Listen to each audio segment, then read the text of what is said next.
So this was the one with had the York or the tungsten compressor on it that had a leak, but it was coming out to replace the shaft seal that was leaking on the compressor. Now since they're in there, you see everything's getting changed anyway. Once they're in this deep, new water pump, and the compressor I tested was working good, so there was no problem up here, but somewhere either the Teflon seal that was under here or the seal from here, something was leaking here.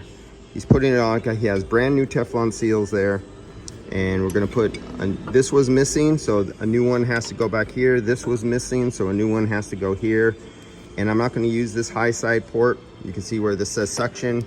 I'm not gonna use this suction port. Somebody else already put, thank God, a suction port here, and I'm going to put a high side, I think somewhere right here. I'm gonna cut into it, splice, and if I could braze together or get together a sight glass with a moisture indicator, I'll put that in there too.